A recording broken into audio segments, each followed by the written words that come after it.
evening. Good evening, everyone. Welcome to tonight's live session. I'm joined by Clem Miller, and we're jumping on at a pivotal moment for the markets.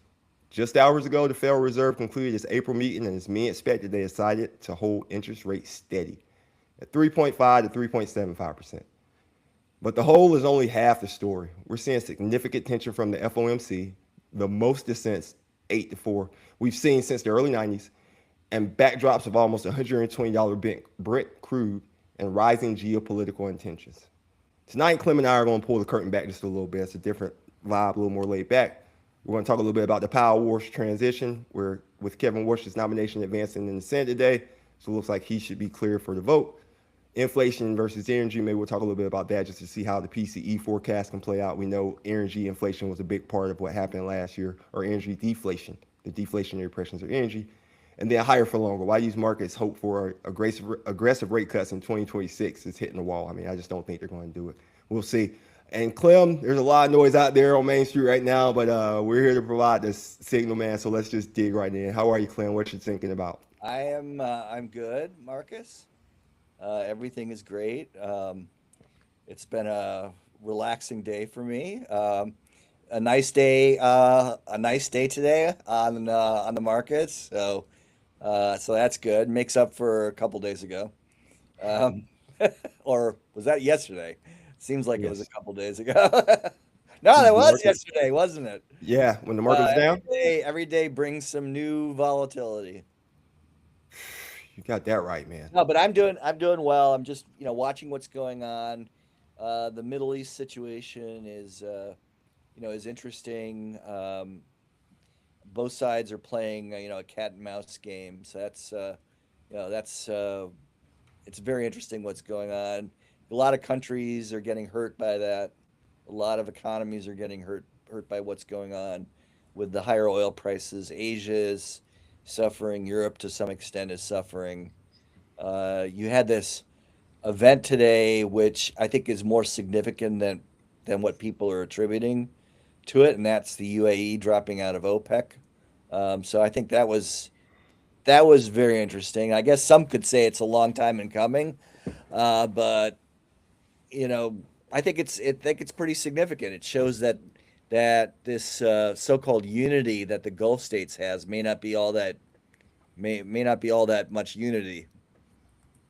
Yeah, the UAE's pullout definitely was something that withdrawal from the OPEC today was definitely unexpected. I think they kind of like dropped it. I guess over there it's probably like the middle of the night, right? When they dropped it early in the morning over here, or Yeah, later in the evening. It was early in the morning over here. I yeah, do recall that.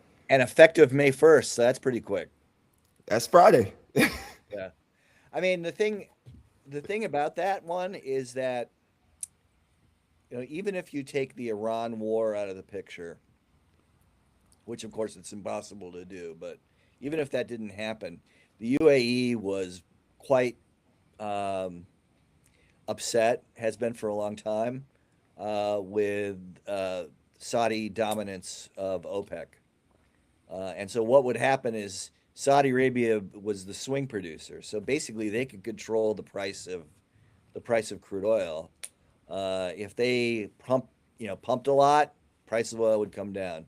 If they if they ratcheted back production, the price of oil would go up. But it was that power was in Saudi hands, while they were expected other countries in OPEC to restrain their production more or less permanently. And obviously, the UAE was one of those countries which was constrained by OPEC. So now they're no longer going to feel constrained by OPEC, and so that should be good for. I mean, good for lowering oil prices once the Iran thing is resolved. Once the Iran thing is resolved, yeah, once it's resolved, man. I think I saw gas today. The national average is like 4.23. Like Yeah, it's up. gas is expensive. How much is it up there in DC? It's around DC, Baltimore. It's a lot. A lot. I actually in downtown DC, I saw it the other day. I think it was $6 or something like that. I remember it was really, really high. I saw a gas station down there. Are you getting jet fuel? I don't know. Goodness. $6 a gallon. That is really I high. mean, it was in downtown DC, so it was a lot. It was a lot of money. I couldn't believe it. Must have been right there by Howard University. I don't know, man. That's very interesting that it's that much. I mean, I think down here, I know down here because I got some gas this morning. It's like 363 right down the street. That's pretty cheap. Well, when this conflict started, so for context for anyone listening, when this conflict started, it was 241, Okay. but it's definitely lower than it was at its peak. Yeah. So it's definitely come back down. And with that, I mean, we're just talking about. I know we're going to talk about the Fed. People come here to talk about the Fed, but like you said, this OPEC stuff dropping today. Like, and for those who don't know, Clem is an international professor. I'll let you say what you are, Clem. Clem understands geopolitical events, right? He teaches this stuff.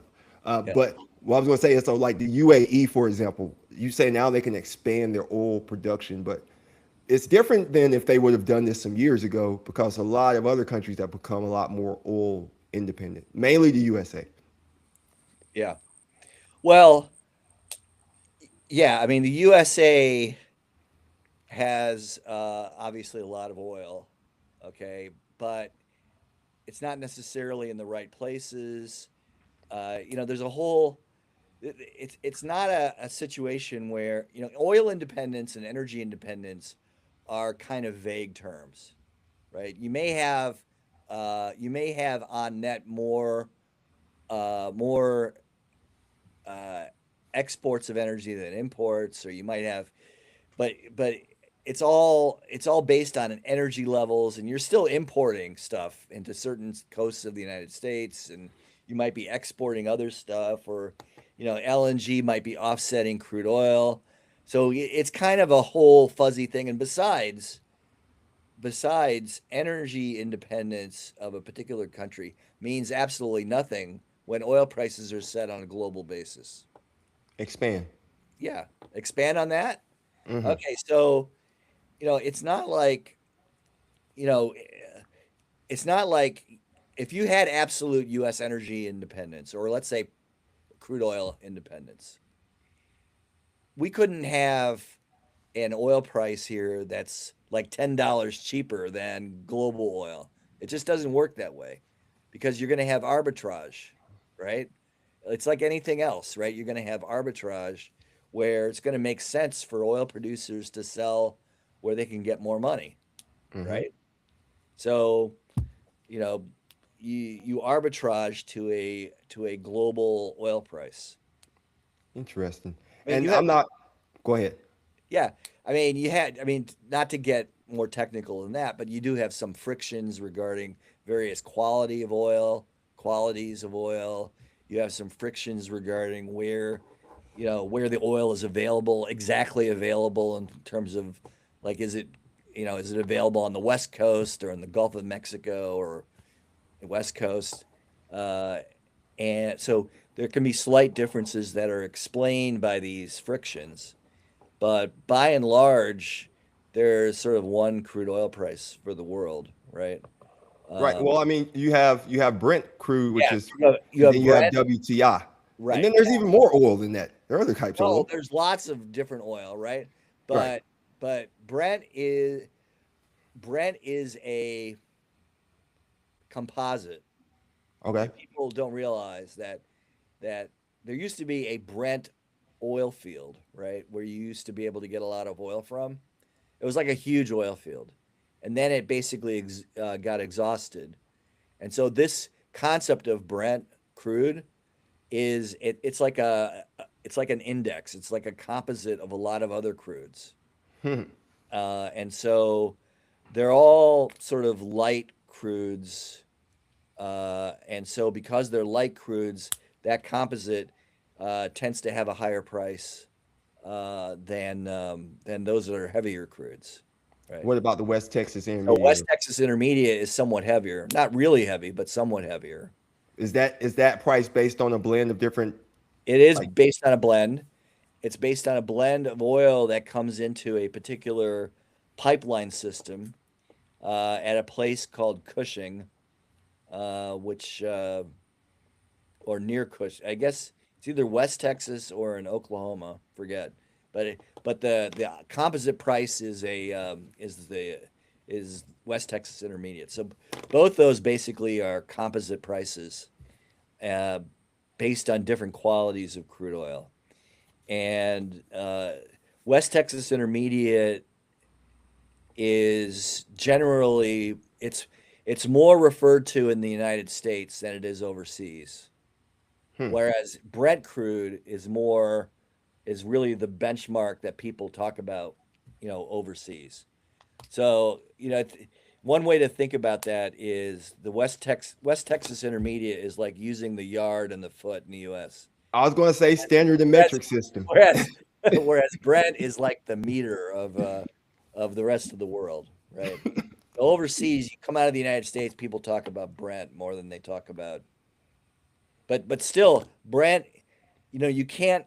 What's weird here is you can't really buy a barrel of Brent because it's just an index, right? Okay.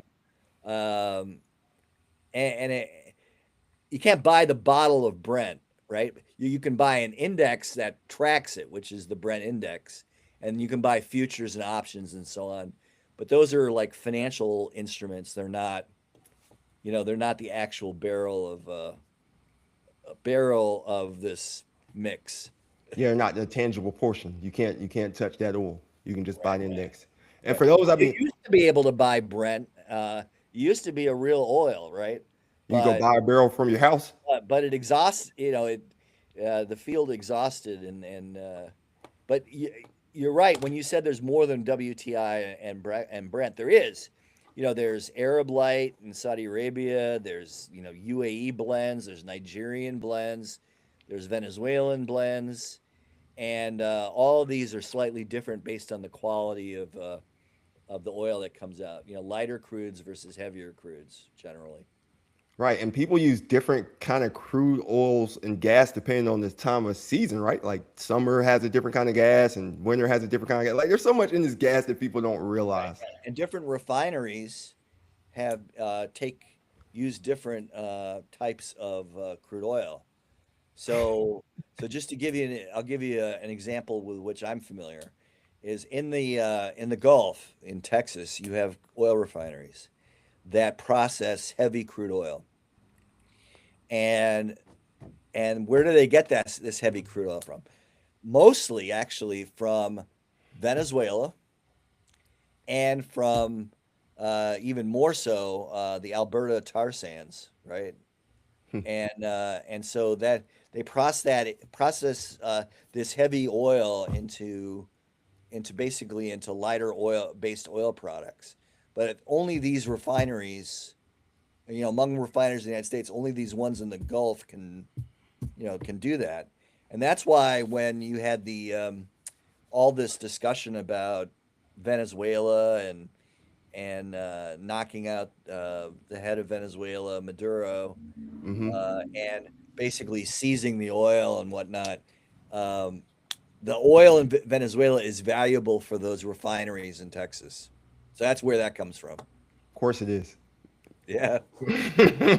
Like I mean, and with the we went and locked up the oil in Venezuela, and by locked up I mean gained control of it, and then now we have this Strait of Hormuz situation with the oil.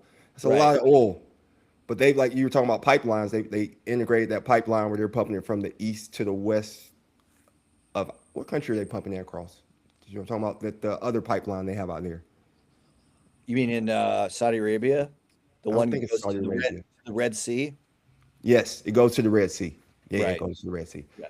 So they're having so they're finding ways to, I guess, divert oil, but there's so much oil that we're getting behind. This stuff's just sitting in the strait. Ships are being taken. It's just it's madness. Yeah. Well, over the years, there's always been talk about Iran seizing the Strait of Hormuz. Like my entire life, people have been talking about that. And it's one of those things where after a while I started thinking, oh, that's just talk. It's never going to happen, right? It would have happened already had it. But Yeah. no, now it's happened. Well, I Uh, mean, that's a big tool they got. it's a huge tool. It's a huge tool. and they've got a lot of the U.S. Navy tied up dealing with that. Exactly. And I was talking with Mr. Stephen Davenport. We were doing a live session last week before he went away on the trip, and he was talking about the Strait of Taiwan, right? Yes. That's how that could be another choke point. How that could be Z could be sitting over there looking at what we have going on with Iran, and like you said, our Navy's over there and saying maybe this is the chance. But I don't know. Y'all are skeptics, so I'm a little more sanguine. Well, I would say on Taiwan that that an invasion is not as likely as some kind of blockade, right? Some kind of serious blockade. And I don't really think that China is ready to entertain that. I think Taiwan's got some good defenses. I think the United States will try to defend Taiwan, and I think Japan will try to defend Taiwan as well. Mm. Yeah, moving on Taiwan. I mean, that would throw the markets even into more peril right now if that was to happen. Well, it would upend the entire technology industry if that were to Yeah, happen. the chips. You can't get the chips over here. Taiwan sent me where And to if we make the thing. saw, and other industries too, not just technology, automotive and so on. But if we saw something like that on the horizon, I think you would see me get out of technology stocks that I'm in. That Intel you loved. Oh, I hate Intel. Intel I sucks. remember. I remember. Intel's been parabolic, man. Like the crazy moves with Intel this month. It doesn't make sense. It's Yeah. very interesting. Well, I think we talked enough about the war over there, the oil. Let's shift a little bit more towards the Fed. You know, today was presumably Jerome Powell's last meeting as Fed chair. I've watched the meetings. I watch all his meetings. I watch him for his body language. Like he's not really going to put anything. Sometimes he says things that drops the market. Like he came out at Jackson Hole a few years ago, and he was extremely hawkish, meaning that he was he was saying it's going to get rough. There's going to be pain. That's what he said. There'll be pain. The markets went down crazy. Today he was up there. It seemed like I don't know if you watched it. Today it seemed he I was up did. there just kind of like, yeah, it was like this is my last hurrah, but I'm not going anywhere until this Lisa Cook or until my thing's over. They asked him about Lisa Cook, and he he didn't really say anything about that. What are your thoughts on where we're at with this Fed right now, and yeah, just where we at in the Fed? Well, a lot depends on the political legal situation that with with Powell and with the Fed and with Lisa Cook and so on. And what I anticipate is that based on what some of the justices have said in the past, I expect that Lisa Cook will be allowed to keep her job. That's what I expect. I anticipate that Powell might stay there longer than maybe he anticipates, because I don't think the pressure is going to go away from Trump and folks. I don't think it's going to go away. So I think he's going to be there longer than perhaps he himself anticipates. I forget when his term ends, I but think he has 2 more years. yeah, he may be there for all those 2 years. It's quite possible. Wow, I that's a I big take. No, yeah, I don't know, Clem. I don't I don't think he wants to do that, but if the pressure continues, then he might well do that. I mean, he's an attorney, so he knows. He's a trained attorney. He definitely knows the pressure. I think one of the points he made when he was speaking was that when he said they talked with the DOJ, but they didn't like completely give him the all clear. They wouldn't come back and try to bring this thing back up again. Yeah, they said they might. Yeah. So yeah, until that's like all clear, he might stay. But Yeah, who knows how long exactly. he's gonna stay? And look, they anybody they don't like or are trying to put pressure on, they're going to do something. I mean, well, look at what they did with Jim Comey today or What they yesterday. do to call me? You remember those things? That thing with the shells and the 8647 from last year. I don't know if I you remember remember. they like indicted him and arrested him last year. Yeah, well, that was for a different thing, and that was dropped. And this time, you might remember a year ago, he was on the beach, and he claims to have seen this shell formation. I'm sure he put it there himself, but the shell formation says 8647. So now the 47 is definitely Trump, right? Okay. Oh, take him out. So the yeah, well, the debate is about the 86. Yeah, please take him And out. and yeah, and I The mean restaurant. yeah, that's what people are saying, That's okay? exactly what it And, is. and in restaurant language it means like I don't know, what do you think it means? Take out the If, trash? if you're going straight off those numbers and you say 45 or 47 represent Trump, Yeah. 86 means like get out of here, it's gone. 86 that order. The order's gone. Yeah, Right? I work in restaurants, so I know this lingo. Like yeah. 86 that order is gone. So Yeah. yeah, I It don't doesn't but did Comey work in restaurants? Does he it know that doesn't mean terminology? it doesn't mean kill him. No. Well, I mean, I don't know what he means. So I don't know. I don't think so. Why would you put that in the sand? Why would you put kill the Well, president in the sand? right, exactly. And why Comey claims he never heard of 86 before. If you And haven't worked in a honestly, I've restaurant, never heard of 86 before either. I've heard of deep six. So that's what I thought, 86 might mean, but it's not. 86 means something in a restaurant context. yep. 86 is take them out, man. If something's 86, if you order something, Clem, and you hear them say they're 86 and whatever you order, don't eat it if they bring it to that table. Yeah. They meant to throw it away. Don't eat that. Don't eat that. I digress. I digress. Yeah, so, and then even the side of Chairman Powell stand there So they're alone. indicting him for that as a threat to the president. Yeah, someone else was getting indicted as a threat. Oh no, it's the FCC and the Disney. So that thing is very interesting as well. Did you see that? You mean with Kimmel?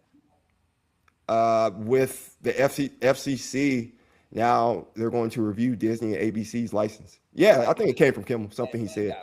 Yeah. That's where it comes from. Yeah, it's just Yeah, this car, he doesn't believe in the First Amendment, basically. maybe he's weaponized. I don't know. He's out there. But once again, I feel like I digress. Back to so Well, how is it's go important ahead. though. Hmm. Politics is important because it interferes and intersects so much with what's going on with investments and economics and what will the issues with Fed independence are all tied up with politics, right? So you can't separate that out, right? So I mean that's the big issue. That that is the big issue with the Fed, whether they're going to be independent or not. It's not whether they lower interest rates by a quarter point. That's not relevant. Okay, not at issue, right? It's whether they can be independent. It's an institutional issue, not are they going to lower rates or increase rates or keep rates steady, for until the next meeting. That's like people like agonize over these dot plots. You I don't care about dot plots. sound like Kevin Warsh. Yeah, Some of the things he's going to he do, right? He's doesn't going to care get rid about of the it dot either. plot. What are your thoughts on the meetings that Powell gives? Because I think Warsh is going to cut those down, if maybe not eliminate them as well, like after the press conferences after the meetings. You mean the press conferences? Yeah, like the one he had today. So Powell Well, pretty much does it after every meeting. right. Well, I personally, I think it's better to have more transparency than less transparency. Okay, I do think it's better to do it that way, and I think there is an investment reason for doing so because if the Fed does something that surprises the markets, there could be an overreaction by markets. Okay, so it's in the interest of the Fed, it's in the interest of public policy that the Fed do enough signaling that it's not disruptive to markets. So that's from the public policy perspective. there's a flip side to that, which you and I were talking about earlier, which is that it's very difficult to invest based on what the Fed does, at least currently, because the Fed tells you what it's thinking Yeah. and it's priced in, it's baked that what the Fed is doing is baked into markets already. So it's not like you can say, well, I disagree with everybody else and I'm going to bet on the possibility of a rate cut. No, they've already told you in advance what their thinking is. So, I mean, they haven't, they don't come out and say we're going to do a rate, we're going to do a rate cut, or we're not going to do a rate cut.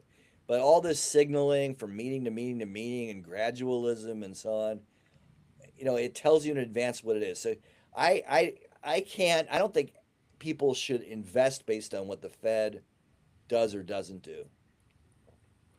Now, do I think transparency and gradualism is a good thing for the Fed to do from a public policy perspective? Yes, I do.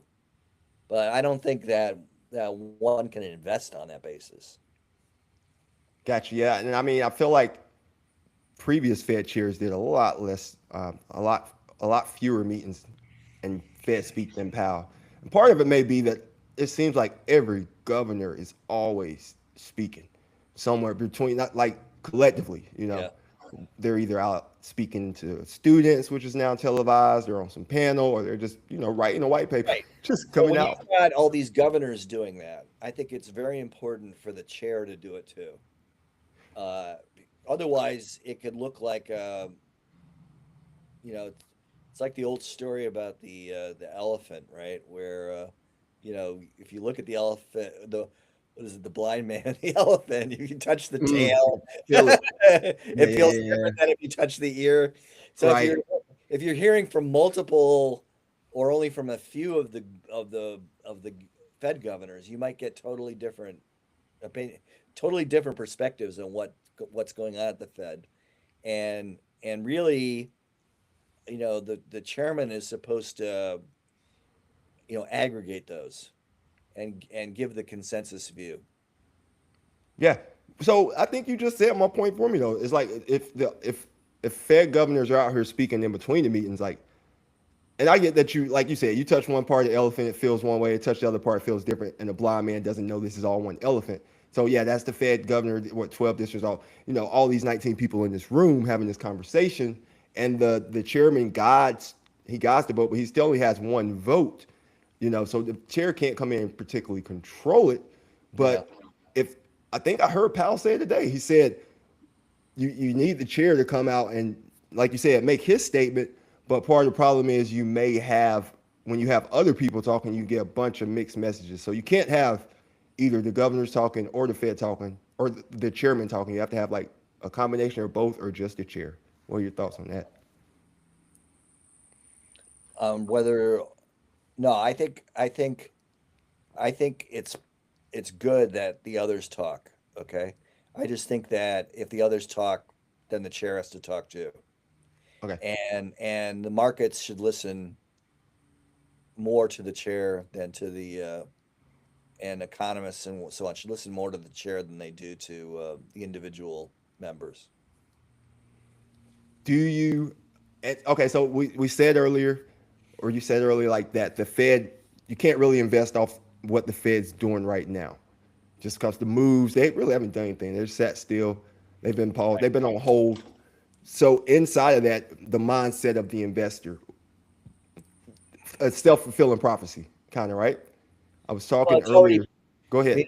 with all the transparency, then what the Fed's going to do is already baked into what markets are going to do. So, um, you can't, it offers limited room for being able to invest. Um, invest on, I'm talking about investing on anticipation, betting against the broader perspective, right? Betting against the market. You can't do that when the market. It's clear what the Fed is going to do, right?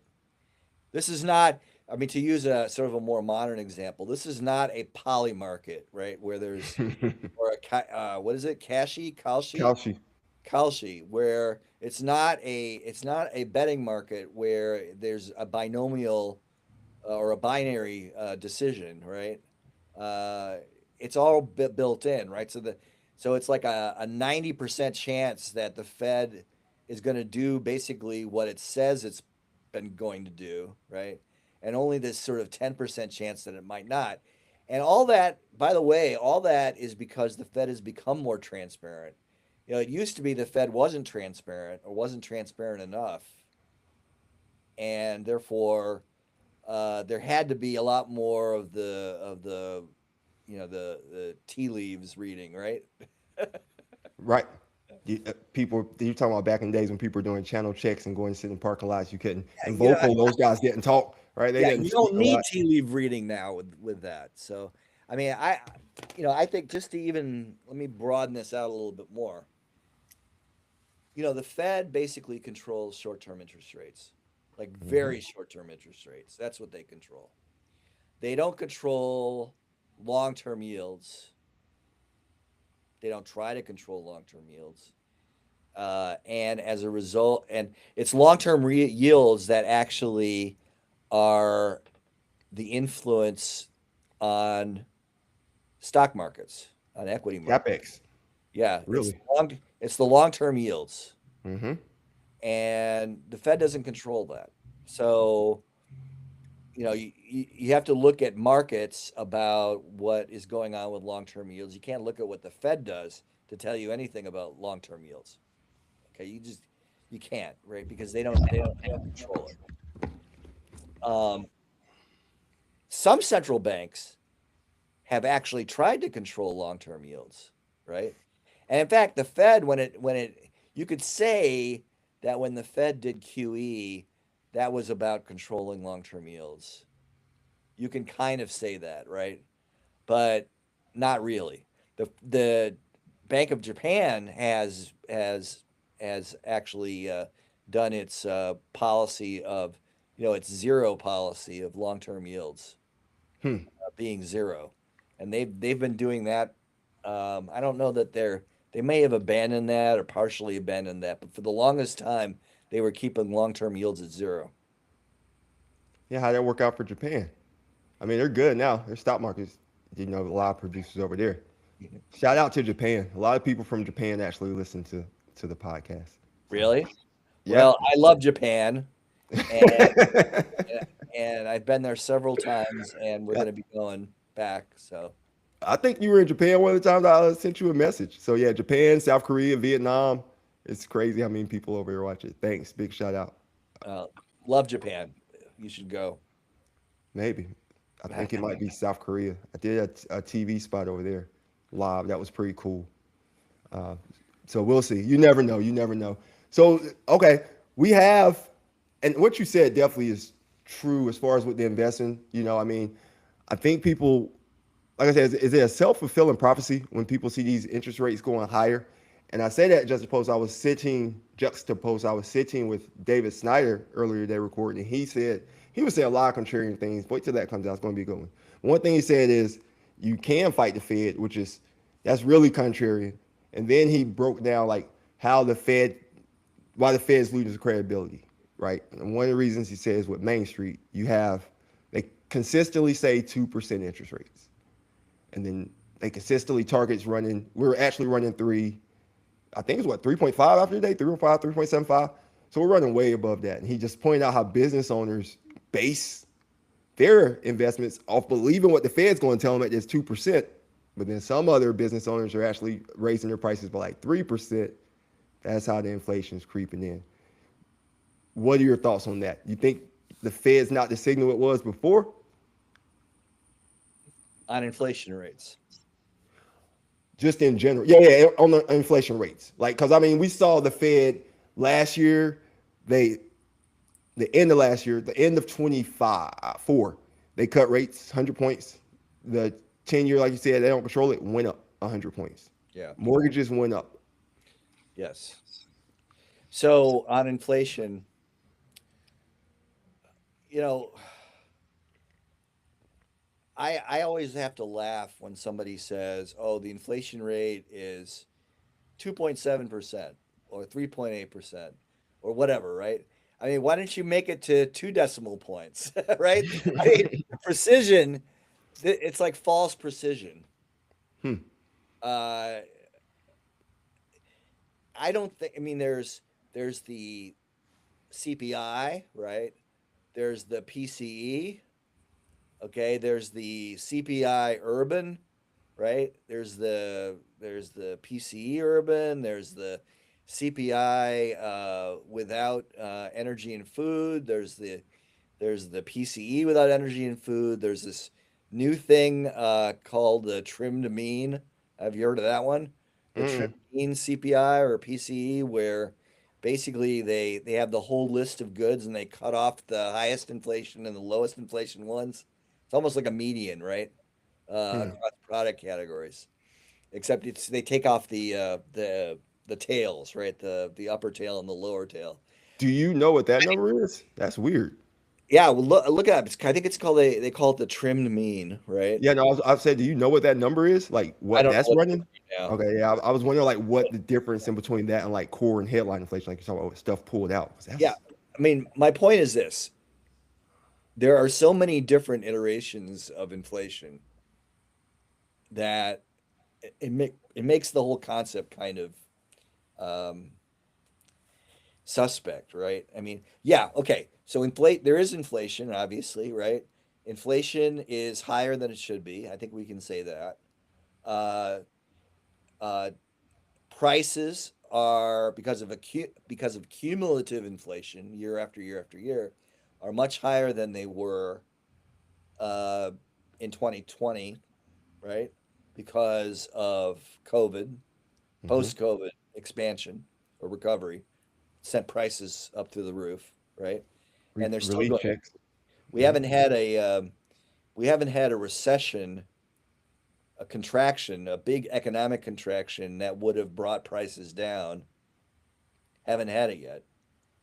And now we've got tariffs and we got the Gulf that are sending them up further. So, and I think from a political standpoint, now let's talk about politics here, right? From a political standpoint, people were told in 2024 that prices were too high and that we're going to bring down prices. They weren't told, "Oh, we're going to bring the inflation rate from 3% to 2%." No, no, no. They weren't told that. They were told that we're going to bring the prices of, I don't know, bananas or something. We're going to bring that down, right? Eggs Eggs. We're going to bring the price of eggs down. And so that's and what oil. people expect. They expected the actual price to come down, not the rate of change in the price, which is Hmm. what inflation is about. So I don't think I think the Fed might argue about, well, it's 3.2% versus 2.9%. It doesn't matter. It's like that's false precision in my mind. Okay, so I posed a question. Yeah. I posed a question on LinkedIn today. If, and this is streaming through LinkedIn too. Shout out to anyone watching on LinkedIn, YouTube, anyone watching me and Clem. But one of the questions that I posed was, okay, because I feel like, and I'm tying this back to like my thought on private credit. I think all the private credit people need to just come out, tell us what they have, write off what they need to write off. What do you think would happen if the Fed came out and just said, all right, we can't get to 2. We're putting our cards on the table. The real rate is 3, or Warsh might come out and say the real rate is 0. What do you think the markets would say then if they just, because you say the Fed's only, like the Fed doesn't control interest rates or doesn't particularly influence the stock market. Right. What are your thoughts on that if they came out and made something drastic like that? Well, okay, so this is how it doesn't control the stock market, but it does influence it. And it influences it not through rates, not through long-term rates, but it influences it because people want to believe that it influences it. So there's a belief system out there. There are a lot of people out there who believe that the Federal Reserve is like Oz. Mm. Okay. The Uh, HBO show well, like no, or the Oz Wizard of Oz, of like Oz. behind the curtain? Yeah, which one? You got to distinguish. The one behind the curtain? Yeah, okay. Because, maybe they've grown up with all these like assertions that, the Fed is all powerful and we should break up the Fed, or, the slogan that people have heard a long time, we should audit the Fed to make sure we know what they're up to. And you've heard these things over time. Conspiracy theories, the Fed has been subject to conspiracy theories because people believe that the Fed has a lot more power than I think it really does have. It creates this imagery of a lot of power, and so if the Fed does something unexpected, right? If the Fed does something unexpected, then the markets will likely react. If only because people will think, well, the Fed knows something that we all don't know. Okay. Mm-hmm. And so we should act because the Fed is smarter than we are. And I don't buy that. Yeah, I definitely don't think the Fed's smarter than us. I mean, they got a lot of PhDs over there. I mean, I think they get the information before we have it clearly. They know more than we know. But you like you said, is this like, go Is ahead. this the right information to be looking at? Is this dirty data? Yeah. So I wanted to talk about the mindset thing. We'll get back to that, but this is a good point. And Like, how, is how it? do we know? How do we know that the Bureau? I'm not convinced that there isn't some manipulate. Now I'm being the conspiracy theorist. I'm not convinced that there isn't some manipulation of the Bureau of Labor Statistics going on. I'm not Clem, convinced. Clem, are you talk about Bureau of Labor Statistics? Are you young enough to remember when they used to count employment a totally different way? Like they changed the way they count unemployment. So yeah, it's probably a little different in there. If there's a statistical basis for a change, that's fine. But the our president didn't like what he heard one day, and so he fired the head of the BLS Yeah, I and remember. tried to put in some kind of sycophant into the BLS. And I haven't heard what's going on lately, but do we trust what's going on with that data? I don't know. I tend to tell people when we talk about the data as far as it goes now, especially, Yeah. we've had shutdowns that kind of distorted the data. We had a month where data didn't come out at all. Like that Right. data's gone forever, right? There was Yeah. some inflation data just never Exactly. came out. They weren't able to collect it. I mean, what they'll probably do is do some kind of extrapolation or interpolation or whatever, right? But Manipulation. yeah, it all rhymes, right? Extrapolation, interpretation, manipulation. Uh, so I don't know. I mean, I don't really. I'm not sure. We should trust the what's coming out of the BLS. If I were in the Fed, I would be finding independent sources of information other than the BLS. I think that's what they're trying to do. Maybe I think so. I think that's one of the big things. So Powell was elected by or nominated by Trump, as is Warsh. But I think they're coming in with two totally different approaches, right? What do you think is going to be some of the changes Warsh will make? I think like I said, I think he thinks AI is going to boost productivity and allow him to cut rates.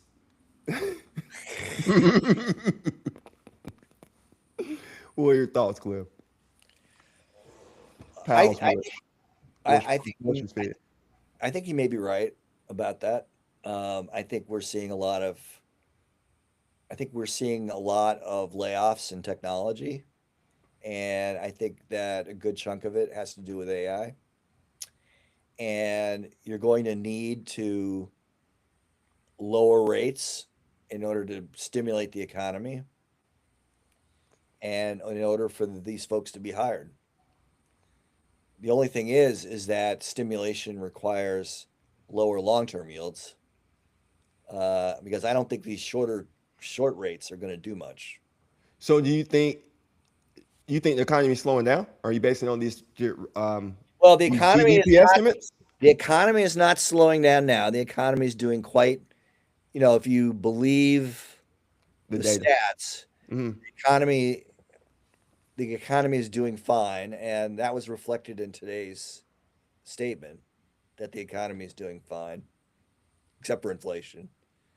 Labor is doing fine, according to the report today.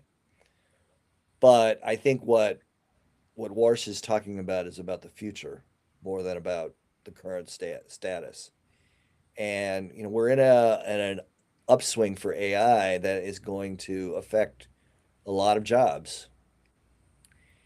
And so in order to kind of boost employment, I think that long-term yields are going to have to come down to do that.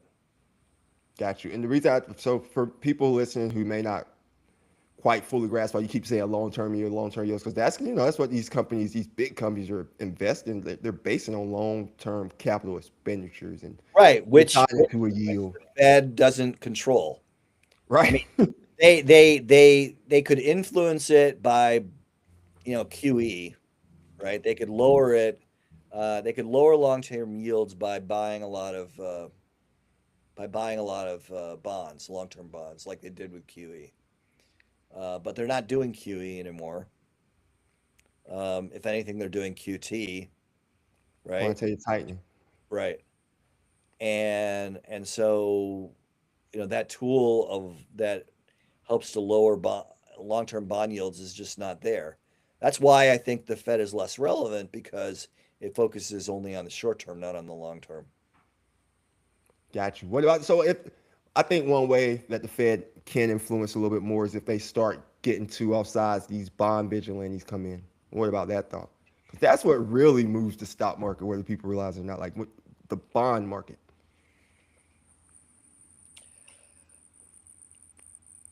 What moves the stock market Say it to you again. Oh, go ahead. I thought you were questioning. Go ahead. No, what moves the stock market is earnings growth. That's what moves the stock market.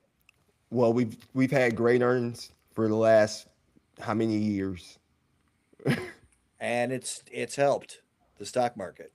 But okay, so even first quarter though, we had great earnings, right? Great earnings out of the banks. The banks went down, right? Great earnings out of software. The IGV crashed. So are we past it? Because if you look past the noise, yeah, it should definitely work straight off earnings. We are at all-time highs. I'm sitting here talking like we're crashing or something. We are at all-time highs. But, right, 6 on one hand, half a dozen on the other. Yep. 6 finger, man.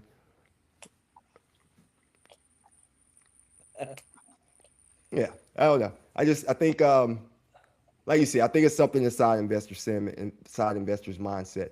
When they see things with the Fed, maybe they are giving the Fed too much power.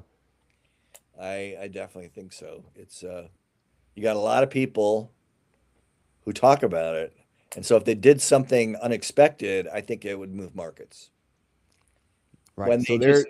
When they just do what they do without any surprise, I don't think it really moves markets that much. So it's a sentiment thing. It's kind of what you're talking about with the it's a sentiment thing. Have you ever heard the term psycho-cybernetics? Psycho-cybernetics? Yep. I don't think so. All right. I mean, cybernetics sounds like it has something to do with machines. Cybernetics is like motion. Psycho is like in your head, your psychology.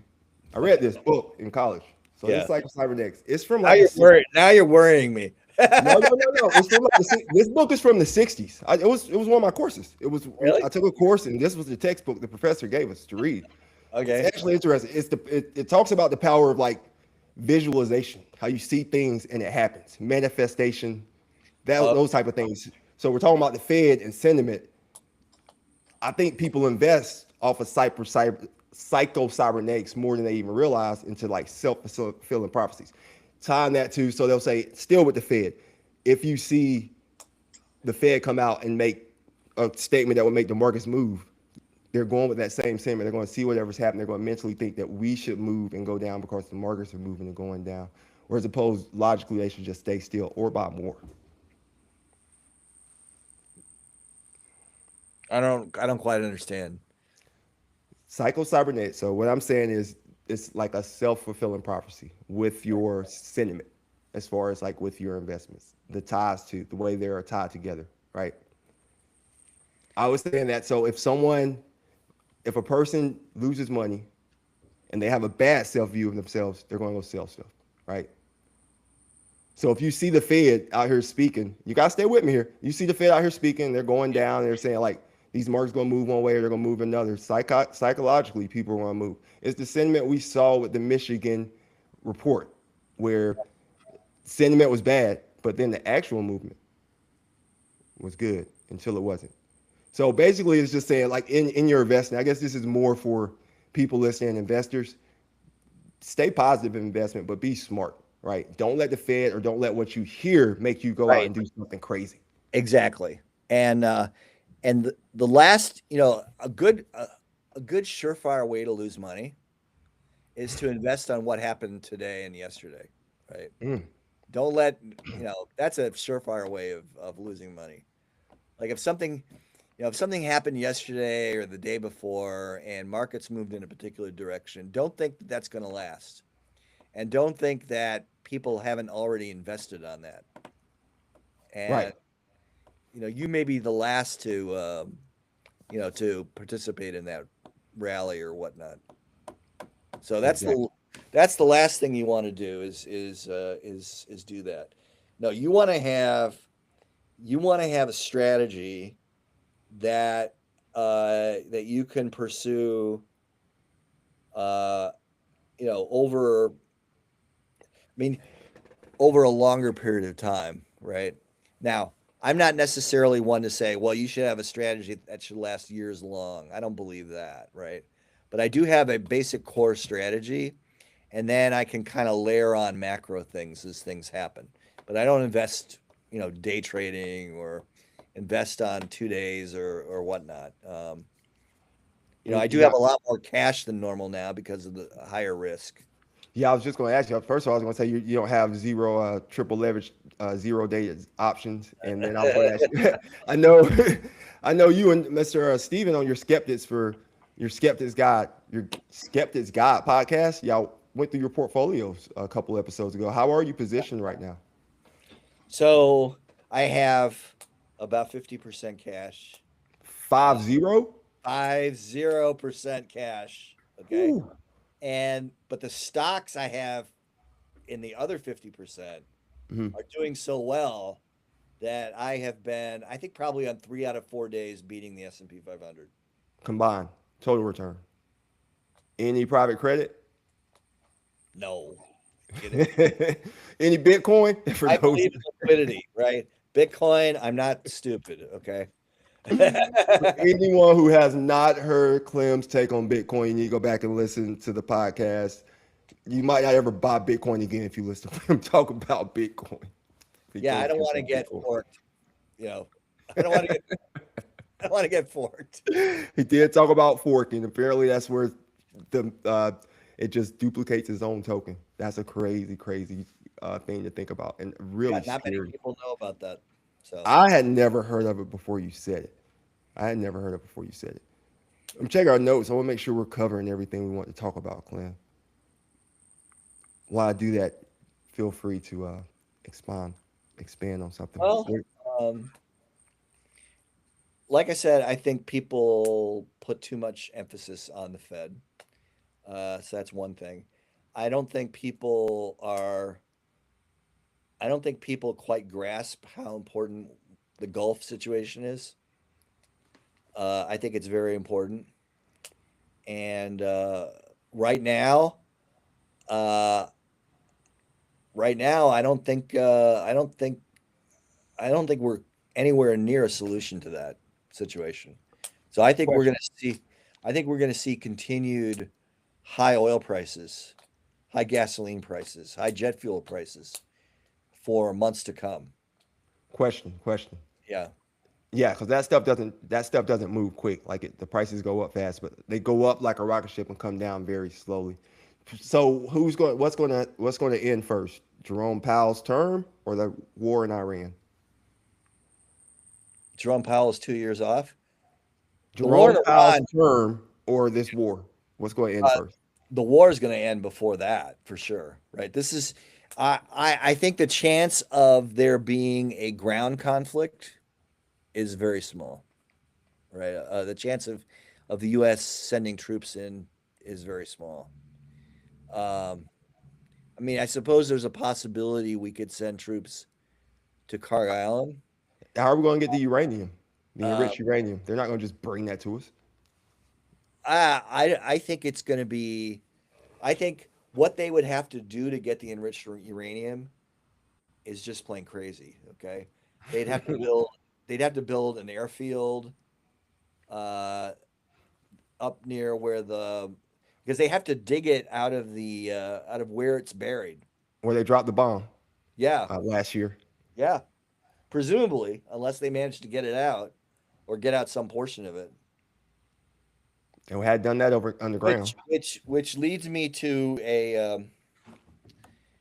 So I'm going to throw out a little bit of a scenario here. Okay. Perfect. Throw it out. So, the Iranians have been talking about, well, if this blockade continues or if the U.S. attacks some more, we have a weapon that we have not used before. This is what the Iranians have been saying in some of their communications. And not in their Lego communications, by the way, in their real communications. About the I Lego don't know which communications are which. I don't even know what Lego communication is. Right. Well, they've been sending out these Lego propaganda videos. But putting that aside, okay, there have been these real communications. They've been talking about about potentially using a weapon that they haven't used before. And and so I don't know what that weapon is, but I have two guesses, right? Yes. So one guess, lesser likely of the two guesses is chemical and biological warfare. Like a dirty bomb. Well, that's going to be my most likely guess. Oh, okay. Maybe you read my LinkedIn post on that. No, Okay. I didn't. I didn't know you made a LinkedIn post. I just kind of thought they were the same thing. What? No, chemical and biological would be like anthrax or Oh, okay. something like that in smallpox or whatever, loaded up in a bomb, right? Yeah. Uh, and blown up over some area, right? Like maybe over a naval ship, right? Hmm. The other one, it would be a dirty bomb. It'd basically be the same thing, except it leaves radiation rather than anthrax. So guess what is possible. They might take some of this 60% enriched uranium. Hmm. Now remember, it's enriched to 60. We know, and they admit that it's enriched to 60%, What's it right? got to get to like 90? It's got to get to like 90 plus in order to be used in an actual atomic bomb. But 60% enriched Yeah. puts out a lot of radiation. And so if you stick that stuff in a dirty bomb, that's going to cause a lot of havoc. So, and as far as I know, there's nothing, there are no international treaties. There might be, right? But I don't know that there's anything out there that prevents the international use of dirty bombs. Maybe there is. And I'm Oh, not. you can't do chemical warfare because I feel like they stopped that with mustard gas and mustard gas after like World War One, right? Like, Well, there is a treaty, but a lot of countries have not signed up for that treaty. Interestingly, Iran has signed up for it, so they're a there member you of that go. treaty. They're not supposed to make this stuff. But I don't think the U.S. is a member. I don't think Russia is a member. I don't think Ukraine is a member. Um, and but despite who signs up for what, it's been used in the Middle East before. Syria used it. Iraq has used it on the Kurds. Hmm. Um, so it's certainly a possibility. So if Iran has this stuff, that might not be good if the U.S. attacked them. Yeah, if they're, I mean, there's not really anything that can catch that stuff once it falls out of the air. Right. Uh, And yeah, yeah. And yeah, we've already seen with the Iranians that they can be asymmetric with their targets, right? They don't necessarily have to target a naval ship. They can target Abu Dhabi, yeah. right? Or a base in Qatar or Kuwait or whatnot. Places they've hit. places they hit, and they have longer range missiles now, so those things are going out even further. Yeah. It seems like a lot of our intelligence over there is like really outdated or just bad. I, Well, I think it's crazy how they didn't expect, or they ignored evidence, maybe is more like it, that Iran would close the Strait of Hormuz. Because yeah, like I said, people have been talking about that for years. I mean, true, I was like, yeah, over time I was thinking, oh, they'll never close it because they would have closed it by now. And maybe that's what they were thinking, that they've had this opportunity over the years to close it, and yet they never did. Well, guess what? Now is the time. yeah, they definitely closed in. It's definitely, and it's a small little space, like a few miles wide, not very long. It's just, but they definitely control it, and a lot of oil and capacity comes through there. It's just, it's crazy. It's crazy the power and the geopolitical. If they were to sell something like that, that would definitely send the markets down. Crazy, ridiculous. I guess, Clem, that's live stuff right there. Knock my mic down. Um, we're talking about the Fed. We're talking about before we hop off. We just had a lot of Mag 7 earnings come out like today. Bounce around a little bit here, and so I don't know if you had a chance to hear any of them, but like Google's, Alphabet, they're up Yeah. because their Gemini was used more. Meta is Meta is down not good. because of their capex. Right. What do you?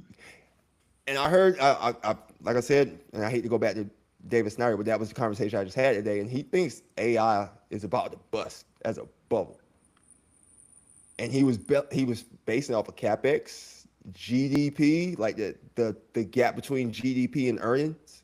He said it hasn't been like this since like the '90s, like right before the dot-com bubble. So inside that, how do you see the Fed impacting earnings? I know you said I know you Fed said. doesn't, the Fed Go ahead. doesn't the Fed doesn't impact earnings. I've asked you that 3 times, and you keep saying it. There's no impact. What about How do what? they? I mean, But I mean, how do they? it, Is that what you want to ask me? no, it doesn't affect earnings. How could What it? about the employment side? Because if they lower rates, people might hire, right? And that's definitely going to affect your earnings. If you're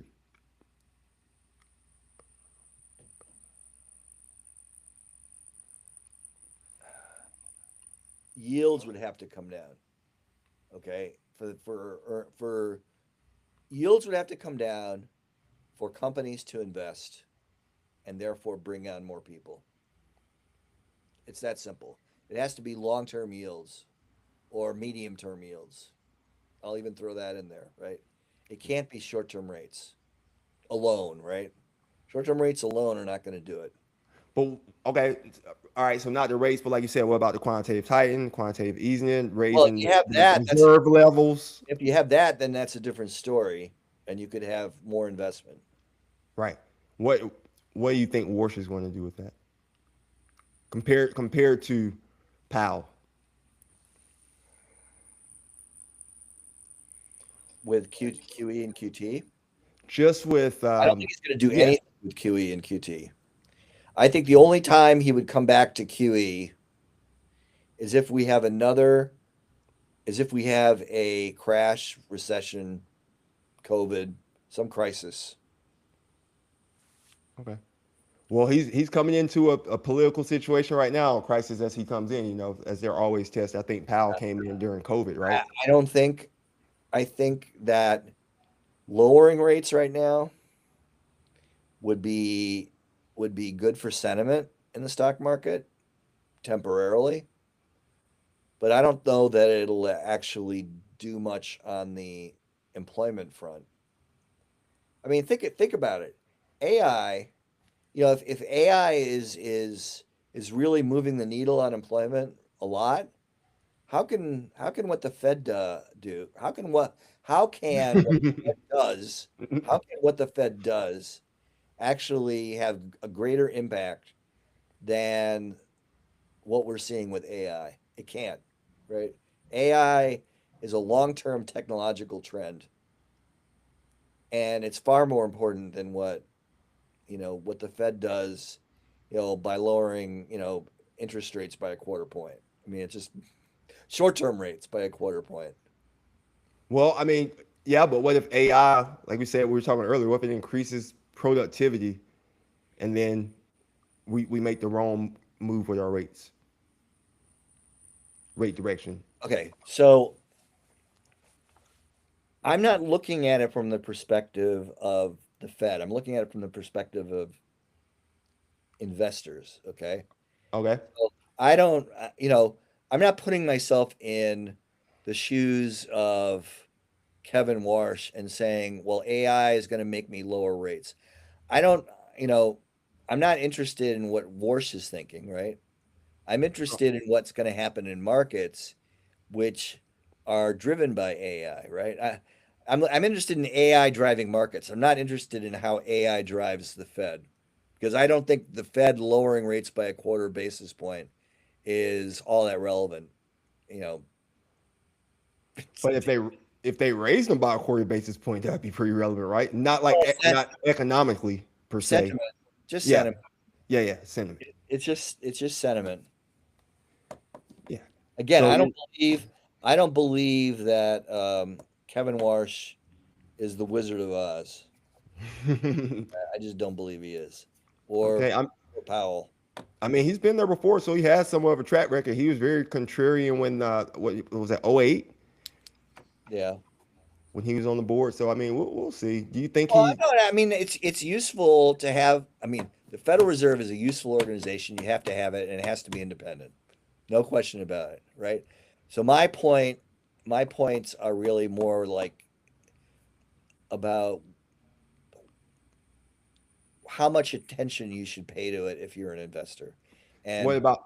there are people out there who pay far too much attention to the Fed than they should, and they should be looking at what's really driving uh, markets and the underlying economy. And yes, AI is one of those things. We're on a long-term secular trend when it comes to technology, and it's important to be involved in that. We're on a somewhat cyclical.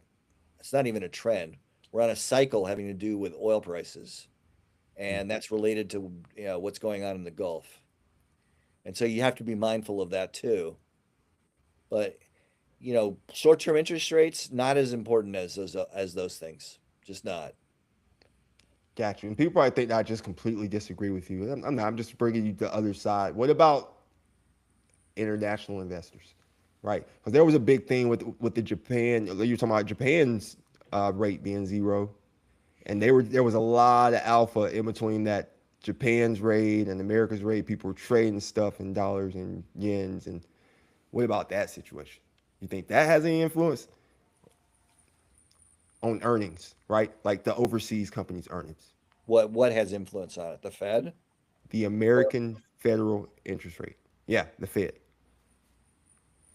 So so it affects where so what happens with again, the difference is not as important as the moves, right? And the moves aren't that important unless they're unexpected. So if you've got the Fed and the Bank of Japan sort of unexpectedly moving in different ways, that's going to affect, cash flows Currency. because Hmm. cash flows are going to move in one direction or another, and it's going to affect, uh, the yen exchange rate in dollars. Uh, the same thing if it's the ECB or whatnot. But if everything is if everything with central banks goes as expected, if everything is transparent and expected, there shouldn't be any unexpected moves in exchange rates. Not Shouldn't at be. all. Shouldn't be. That you can still have movement. And I'm not saying they're frozen. There could still be movement, but that has a lot to do with, the underlying economics and not with necessarily with what, the central banks are doing. It's only when the central banks move in unexpected ways that you're going to start seeing some exchange rates move around a lot. Got you. I mean, I mean, I'm sure you've noticed that for a while there, China was unloading a lot of American debt, right? Those Yeah. things play into at certain interest rates, the debt that we're paying back. So so China's in an interesting situation, being a non-market economy, or semi non-market, or semi-market, quasi-market. Uh, Emerging market. There well, you they go. have they have a they have semi-closed capital account, which means you can't just take money out. Uh, Hmm. below above a certain level, you're restricted in terms of the money you can take out of the country. It's gated, Yeah, like private credit. you can call it gated. Yeah, Yeah. it's kinda gated, right? If you're paying like for tuition or something, you can take that level of money out. But Hmm. if you're trying to take out $25 million, that's a different story, right? And so in order to maintain a certain exchange rate, uh, People's Bank of China maintains large currency reserves, right? And historically, a lot of it has been in US dollars. And in recent years, they have been lowering their US dollar holdings, which have been in the form of treasury bills and bonds, Hmm. and instead buying gold. And so a lot of the price increase we saw in gold last year was because of Chinese purchases of gold. A lot of central banks were buying gold, right? Yeah, you're right. A lot of them were, and China, especially because what was going on was, they see a day. I'm skeptical about this, but Hmm. I think they see a day when maybe there'll be an alternative to the U.S. dollar that is somehow, quasi linked to gold, Hmm. but a system that's run out of Beijing. So I think, and part of this, I mean, it's kind of this is worth a whole nother podcast, a whole nother live Keep talking. to talk about whether the dollar is going to be overthrown. Is But it? it's a little too no, but it's a little too complicated for this. I mean, we should allocate a whole podcast to that. Okay. We'll get James to come on with us. He can talk about the debt as a part two. He'll be good. But I So mean, go ahead. Talk a little bit more about just a little bit more. You have to get deep into it. about that, uh, Maybe, yeah, just about like so you said China's different. People hear all the time, or they have heard all the time. I know something I used to hear is like China owns America. China owns America. And like you were saying, they own a they lot of used our to say that treasury about debt. Japan too. Why would people say that? Why do people think that? For the Main Street people listening who may not understand that, it's not quite as it seems. Why do people say that, or why it's not true? Both. Well, I mean, it's not true because there's a lot of America to own, and there's not enough wealth in China, and before that, Japan, in order to make that happen. Right now, it is true. I remember sitting in some offices in Los Angeles, and high up on some big tall buildings, and people would look out the building and say, look out the window, and say, that tower, that tower, that tower, that tower, that tower, all owned by the Chinese. I remember them telling me that, right? But nevertheless, you know the the Chinese do not own a lot of America, so I think that's kind of you know that's overblown, right? And they do own a lot of U.S. dollar debt, Mm-hmm. but so do the Japanese, and so do the Saudis, and so does the UK, right? So there are a lot of foreign holders. And besides, you know who the biggest holder of US debt is? U.S. debt. Of US Treasury debt. Who's the Mm. biggest holder? Well, he says not China, and I feel like it's going to be something off the wall, Russia. The US. Oh yeah, US we all know our biggest debt. You and me and everybody else. Yeah. True. We all are the biggest holders of U.S. Treasury debt, and as long as the U.S. Treasury bond, uh, 10-year Treasury bond, is the benchmark for all other debt, all other dollar-denominated debt. I don't think the U.S. dollar can be overthrown, right? I just don't, right? As long as because there's again, this is great. It's true. It's a fiat currency, to use that Bitcoiny expression, right? But it's one that people have a lot of faith and trust in. You could say the same thing about gold, right? I mean, gold is just a rock, right? And yet people have a lot of faith in it. I mean, you can't say, okay, well, there's only so much gold in the world, two Olympic-sized swimming pools worth, and blah blah blah and blah blah blah. But still, it's just a rock, right? A And shiny one. Bitcoin is just like stuff you make up on a computer, right? So it's all about faith and sentiment. Yep, and that's what people don't realize. Like, it's definitely about faith, and sentiment Faith that the in people can in the pay it value back. of something. Yeah, that's what makes you. What will you pay me for this? And then eventually, if you're paying me too much for that, people stop paying you for that. Right. But Supply and demand. I think companies generating real earnings, real cash flows, uh, those are, and if you're diversified, right? Because some of them will go down, right?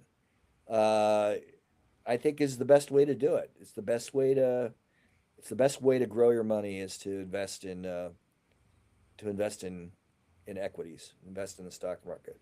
And we won't get too much into equities here, but specifically, but because we're kind of doing macro today.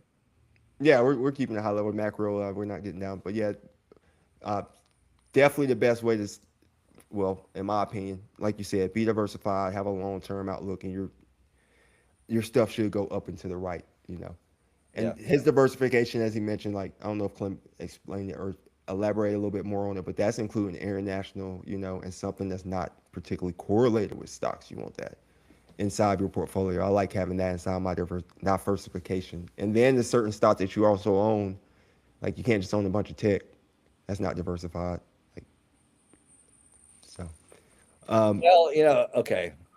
Go ahead. So, my question to let me turn it as a question to you. Okay. If you had, well, maybe not. If you had, if you had half your portfolio in cash, why not have the other half in tech? It's I kind mean, of one. let me broaden the question a little bit. Instead of having an all sector diversification, or all sector, all country diversification, or however you want to do it, why not like barbell or tribell or whatever your portfolio, and have you know Growth and value? Or uh, you mean well, like? I'm not talking about that. So you're bifurcating or trifurcating the market, right? You're thinking that you should own a little bit of everything, and I'm not saying that. What I'm saying is you should pick the things that you think are gonna do better, and not do the others just for just for sake of diversification, right? Don't do anything just for sake of diversification. Diversify it across things that all of which you think are going to do well. Yeah, definitely. Yeah, you can't And just go pick 30 have that stocks. safety blanket, right, of cash. Right. I would say, because you did pose that the question, if I had 50% cash and then you say 50%, I'm guessing tech, like high beta stuff, yeah, that's going to bring your beta's not going to be high. Well, it Yeah, might be high. I don't know. I have to look at it, depending on the stock. your But why alpha not would just be go with very high. it? Could be, but I mean, it could go down a lot, right? If those stocks get hit really hard, even the cash, or is that 50% cash enough to just hold it? I know you said you're beating the market certain days with this. Three What about three quarters of days. nice? I beat the market. with What about if 500 with this strategy of like roughly half cash and half stocks, most of which are tech stocks. Got a few banks and some other things, but it's mostly tech. okay, so you got a little bit different. And I was gonna say, why not just if you're going with like Not all tech. the low beta of cash, why not have like the high beta of quantum computing? You know what I'm saying? Like if that's the but you're Well, still picking quality companies. yeah. Well, I've got three criteria Okay. that I primarily use, right? Uh, Low short interest, low peg, forward peg, right? And my third one, which I've been using a lot more lately, sharp rate, 1 year total return sharp ratio. And what that gives you, the sharp ratio, gives you like if you got a line that's going like diagonally and isn't squiggling a lot, right? If it's going diagonally and not squiggling, that's a high sharp ratio. And I like that kind of stock if it's not squiggling too much. Works And well it's with your right, cash. Up right. to the right. That has a high sharp ratio. So I like a high sharp ratio with a low peg. Low peg means that it's valued cheaply relative to growth prospects. Price to earning growth. Yeah. Yeah. Well, yeah, peg, right? Price to Mm-hmm. earning growth. PE, G. PE as the numerator, G as the denominator, right? And then short interest, because short interest tells you that people are betting against that stock, Right. and I don't want to be long a stock that a lot of people are short. I'm glad you brought up short interest actually, and those are actually some great ways to think about because like you said, if that sharp ratio is going up to the right, that stock's moving the way you want it to move. Your price is growing into their earnings are going into your growth, like into the price. So you're actually going from growth into more of a value or balanced. You're getting earnings from that stock, and then as you mentioned, what was the first thing you said? Well, Which was the last thing? you can have on peg, you can have Not low big.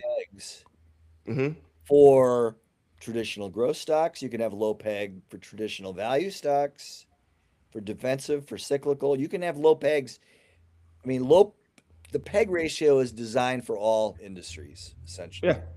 And so some industries are going to have low PE, others are going to have high, but the ones that have high PE generally have high earnings, right? And low PE generally have low earnings growth. So this is a way the peg ratio is a way of balancing those out. So I love to see a peg ratio below one. Yeah. Love it, Not fully right? valued. If it's below 1.5, it's fine too. But you get above that, it gets scarier, right? That's the Right. Yeah. peg. Yeah. I was gonna say, Short but go ahead. short Short interest, interest. I like to see below two, right?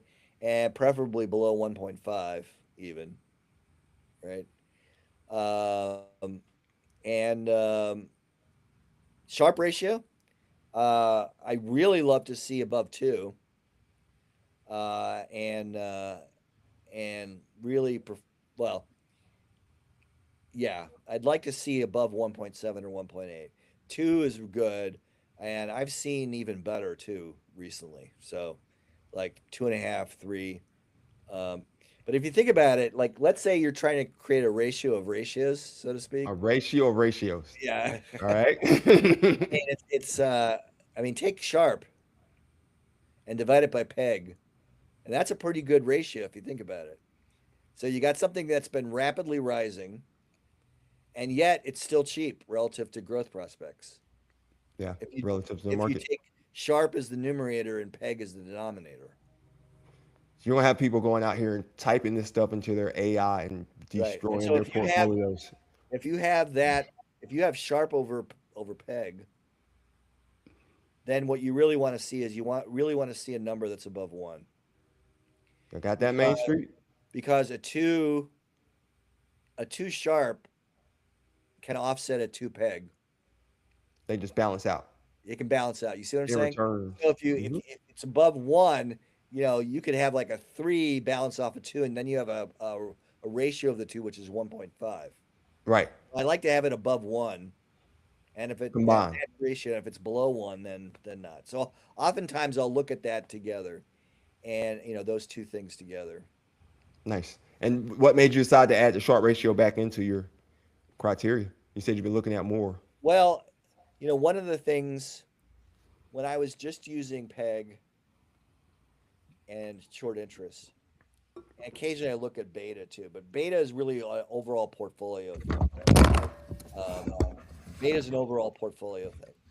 But when I was looking at PEG and Sharpe, I didn't have like a momentum element in there, right? And I felt like I really needed to have some kind of momentum element, even while having a valuation and a short interest element, because low PEG doesn't necessarily guarantee momentum, and neither does low short interest. Those are, those are defensive oriented measures and not momentum. So I like to see, but I'm not like purely momentum, right? I don't want to see momentum at levels of like 7 PEG ratio, right? I don't want to see that, right? You don't want the parabolic momentum? Yeah, not if it's at 7, right? Yeah. Not if it's at 7 PEG, I don't, right?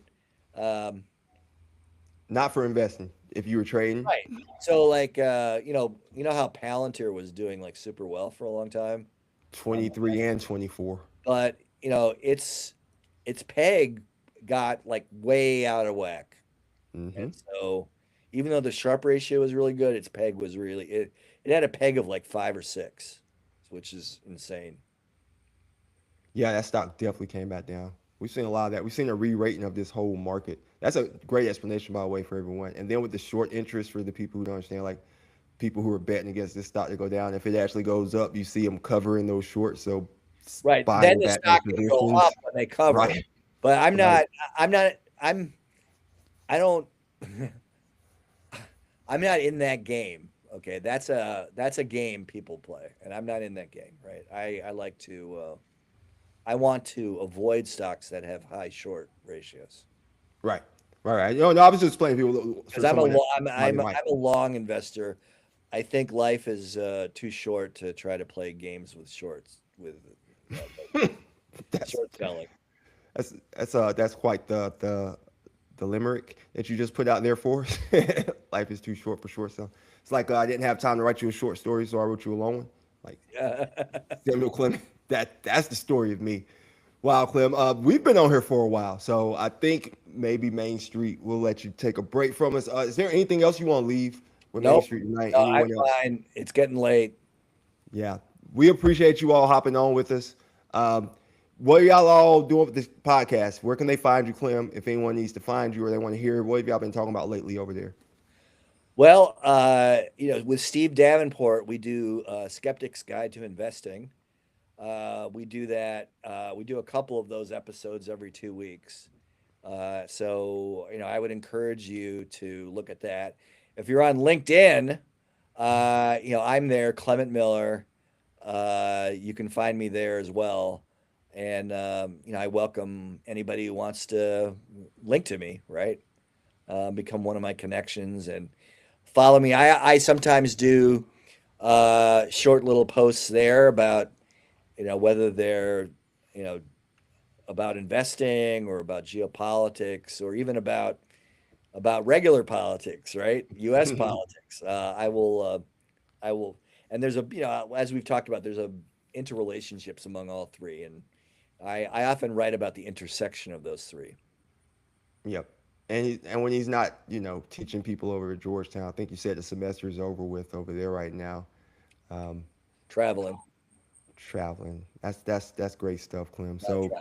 Skeptic's Guide, everyone be sure to check out that podcast. You can find me on there if you go way back. I'm on there too from like last year.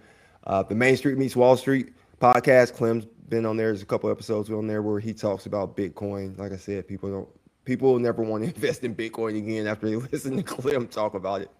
And yeah, just like so excited to and grateful for you for hopping on here to do this live one. Okay. Thanks, Marcus. Thanks, Clem. Talk, Peace out, talk Main to you Street. soon. We'll talk to you Bye. soon.